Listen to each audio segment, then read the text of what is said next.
you said that in your view, they want nuclear weapons and they would not be shy about using them. That is my belief. If they had them. Yes.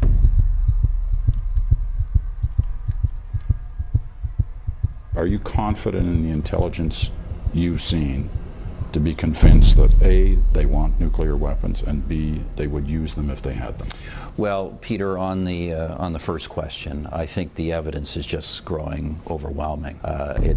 There really is no secret that Iran's nuclear program has as one of its purposes the development of nuclear weapons. They're lying when they say they're not. I think there is absolutely no doubt they are lying. Absolutely no doubt. On the second question, you know, that's obviously, Peter, more a matter of judgment. I mean, I've watched and listened to what the leadership in the Iranian regime says, and it frightens me.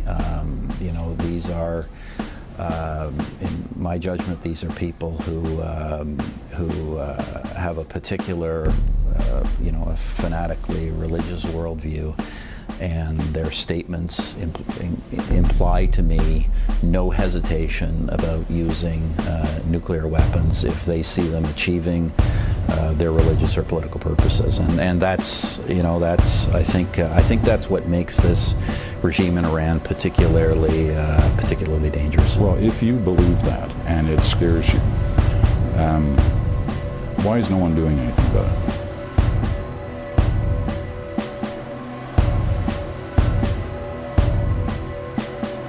President Obama has said all options are on the table, and I can certainly tell you that when we talk about these issues, we talk about the full range of questions around these issues.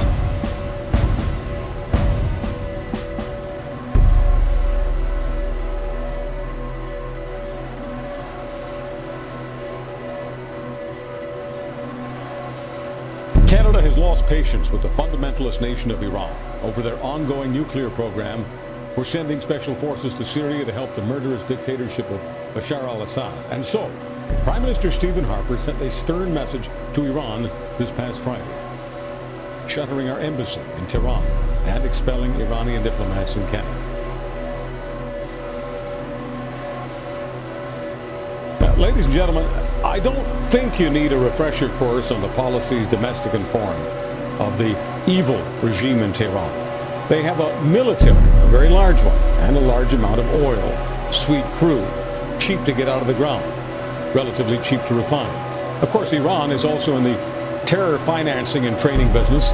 They do that with Hamas and Hezbollah, and these days they're doing their best to keep the butcher of Damascus, Assad, in the business of murdering thousands of his own people in Syria. And if all this isn't enough to make you sick to your stomach, Iran has a nuclear program designed to give it nuclear weapons capacity within a year or two. Now, folks, I could download far more for you on the terror from Tehran, but I give you this by way of doing just two things. Number one, congratulating the government of Canada for showering our country in glory by terminating its diplomatic relationship with this hideous regime, closing down our embassy in Tehran, and telling the Iranians to shut down their embassy in Albany. A courageous and bold stroke on the international stage. We should all be proud to be Canadians tonight.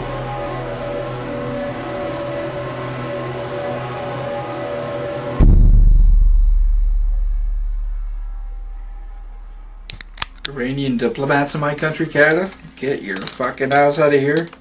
John Baird, good man, foreign minister here in Canada, conservative government. That's here, you know, and enough of this shit. There should be no Iranian embassy here in the fucking first place, especially since 9/11. You are listening to The Election Fallout on OppositionRadio.com.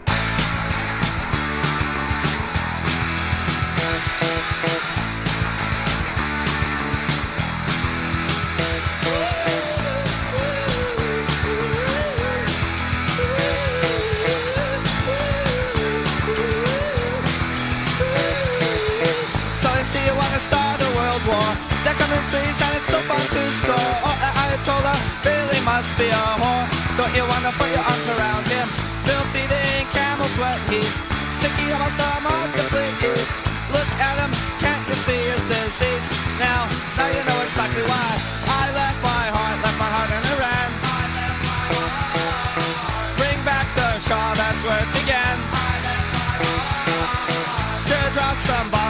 watch how they ran.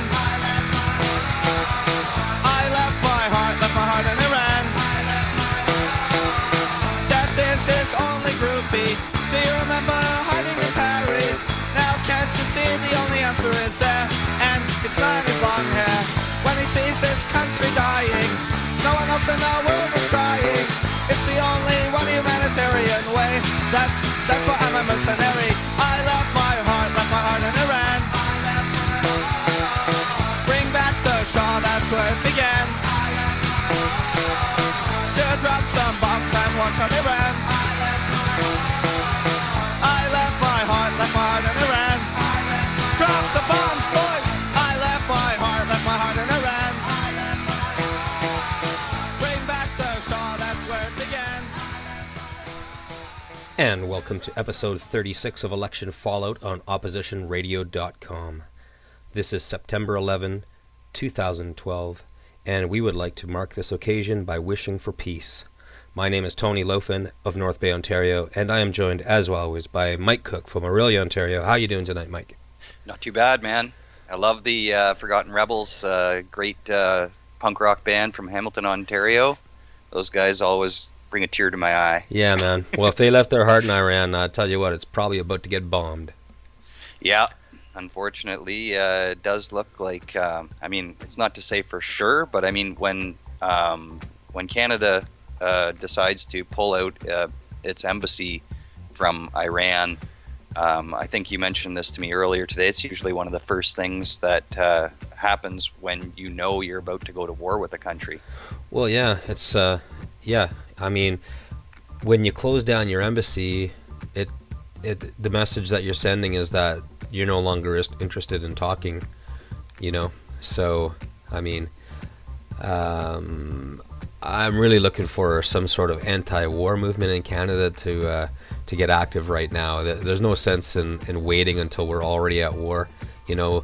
The powers that be, our leaders have been building towards this for years now, and they're slowly cultivating the narrative to mobilize public opinion in favor of this war, and at the same time give it a sense of inevitability. So I don't know. I think it's time for the peace movement to get active, because looks like we're going to war.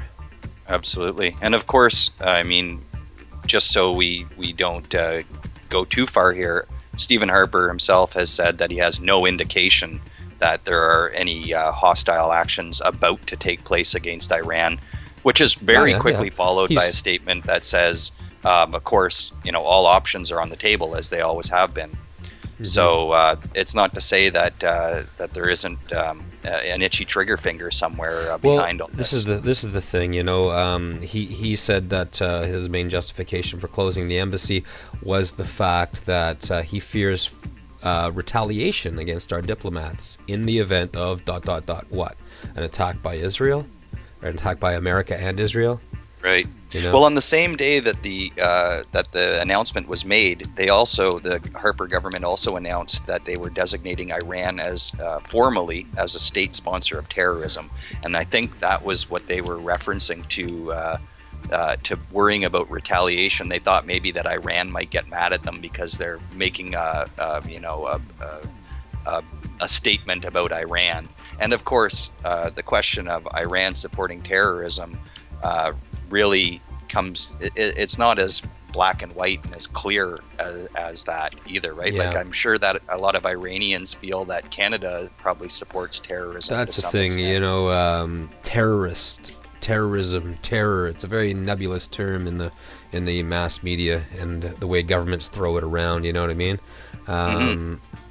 I mean, sure, don't get me wrong, I don't want to get on the side of defending Iran and everything it does. I just don't want to do that.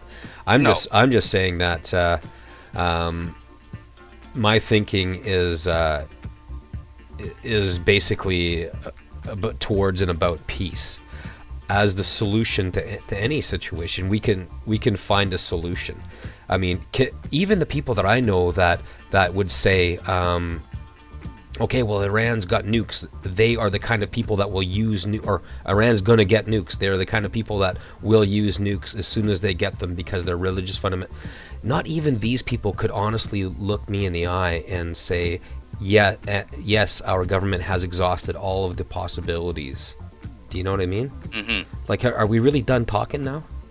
And yeah, and that is absolutely something. You know, the speculation about what it could mean as far as war remains speculation. But the one thing that is for certain is that Stephen Harper has essentially, well, not essentially, he has told Iran that he is not interested in diplomacy with them anymore. Mm-hmm. Yes. And that is actually just shocking. There was no real indication as to why now, like why all of us. It seems pretty sudden. I mean, considering there was nothing that you can point to directly and say, oh, okay, well, you know, I can kind of understand why we're closing our embassy in Iran. It's a really big deal, Mike. I can't say this strongly enough. When you send a signal that diplomacy has been exhausted, it's just really close to war. You know what I mean? I don't know. First thing I saw when I turned on my computer, put on Facebook, was on my news feed, is a picture of an Iraqi child. He was sitting at a desk and it looked like a hospital or something like that, and both of his, arms were covered in band-aids. Half of his head was, the rest of his face was burnt scar tissue. Looked like he had lost an eye. Neither one of his hands had all of its fingers. I think there was one had like the ring finger and the thumb, and he was trying to hold a pen in that, and he was drawing a picture of a drone dropping bombs. You know what I mean? Yeah, kind of drones that Stephen Harper wants us to buy for the Canadian military. So we can go do that too. The problem I have right now when I think about this the impending war, is that our society as a whole has a track record of not really caring about the people in foreign lands, especially children and civilians in general, that die as a result of our war efforts.